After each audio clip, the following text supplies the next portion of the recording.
Sango is one of the most revered figures in African mythology and stands as a significant character in the ancient Yoruba culture. He is a powerful figure attached to thunder, lightning, and fire forces with respect to the powers he possessed while on Earth. Sango's story is rooted deeply in both the spiritual and historical beliefs of the Yoruba people, where his deeds as a mortal king and later as a god, or Orisha, still resonate. In this video, we will dive into the story of Sango, his powers, and how he became a legendary figure that is still revered to date. With that said, let's get started. Sango's origins are deeply tied to both divine lineage and royal power, marking him from birth as someone destined for greatness. His father, Oranmiyan, was a legendary warrior king and the founder of the Oyo Empire. Oranmiyan's exploits on the battlefield earned him widespread respect, but it was his bloodline that truly set him apart. He was said to be a direct descendant of Oduduwa, a powerful figure believed to have descended from the heavens to establish the Yoruba people. Sango's mother, Torosi, was a princess from the Nupe people, a neighboring tribe whose marriage to Oranmiyan was believed to help strengthen the political ties between the Oyo and the Nupe. From the moment Sango was born, there were signs that he wasn't an ordinary child. It is believed that a great storm erupted on the day of his birth, with thunder rumbling through the skies. The people of Oyo interpreted this as a divine signal from the gods about the child being destined for something extraordinary. As he grew up, his supernatural abilities became more evident. Stories from Sango's youth often speak of his unusual strength, fiery temper, and his ability with fire and thunder. According to legend, Sango could play with fire without getting burned, and his bond with these elements became a symbol of his growing power. Despite being born into royalty, Sango's rise to the throne wasn't easy.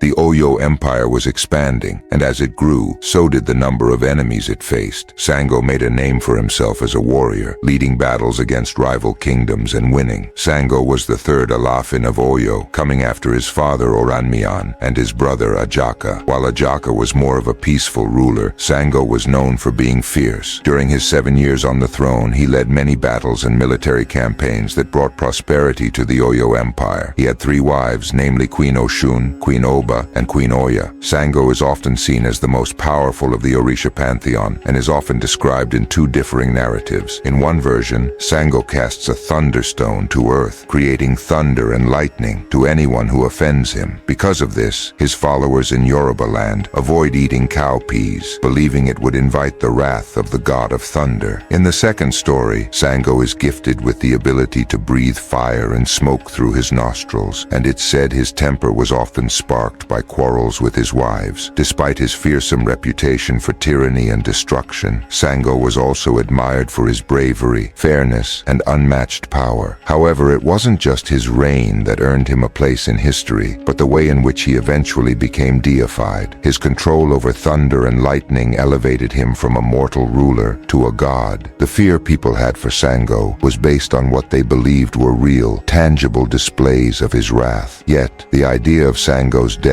complicates his story. Some versions of his death story claim that after his fall from grace as a king, he took his own life, unable to bear the shame of defeat. Other versions tell a different story. There is a version that tells us that instead of dying, Sango ascended to the heavens in a blaze of lightning, becoming an immortal being. However, one thing that remains consistent in all these tales is that Sango did not disappear. Today, Sango is far from forgotten. His worship continues in many parts of Africa, particularly in the Yoruba-speaking regions where his worshippers originate from. Sango worshippers still offer prayers, sacrifices, and even dance rituals in his honor. These rituals are considered necessary to keep Sango's power alive in the world. Sango's necklaces are made of red and white beads in different patterns. They are usually in groupings of 4 or 6, which are his sacred numbers. His followers also revere rocks formed by lightning strikes, believing they carry his powerful energy. These stones are kept at sacred sites and used in important rituals. Even today, Sango is called upon during coronation ceremonies in Nigeria, symbolizing his enduring influence and connection to leadership and power. In Yoruba land, Sango is honored on the 5th day of the week, known as Ohojakuta. Ritual offerings to him include guguru, popcorn, bitter cola, amala, and gibegiri soup. The bata drum is played during his worship, a rhythm that calls upon his powerful spirit.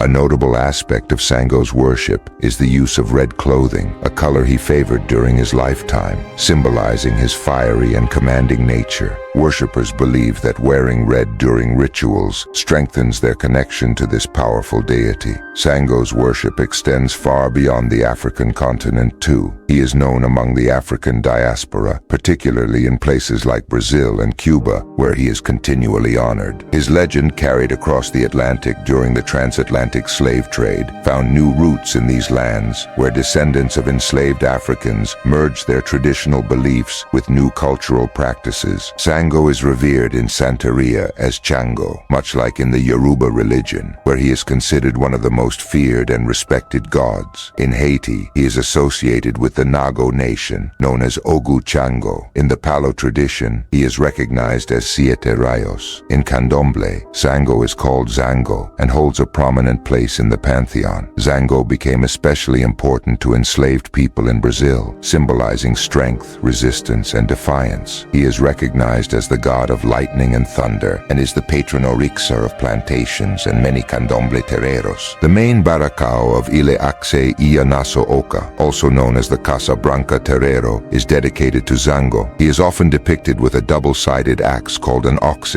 similar to a labris, and wears a brass crown to signify his authority. The continuation of Sango's worship raises an interesting question. If gods like Sango are still honored and revered today, can he ever truly be considered dead? In many traditional African religions, death is not necessarily the end. Though they may no longer walk the earth as mortals, their spirits live on, influencing both the spiritual and physical worlds. Sango, in this sense, is far from dead. When we consider the broader context of Sango's role in African and global mythology, it is evident that he belongs to a category of gods whose power is tied directly to natural forces. Like Zeus in Greek mythology, Thor in Norse myths, or Indra in Hindu traditions, Sango's ability of thunder and lightning connects him to the primal forces of the universe. Ultimately, the idea of whether Sango is dead or alive goes beyond a simple yes or no. It's about understanding the nature of immortality in spiritual terms and how his spirit lives on in the eyes of his followers. If you enjoyed this video, follow us for more content on ancient myths and legends you don't want to miss. Thanks for watching, and we'll see you in the next one.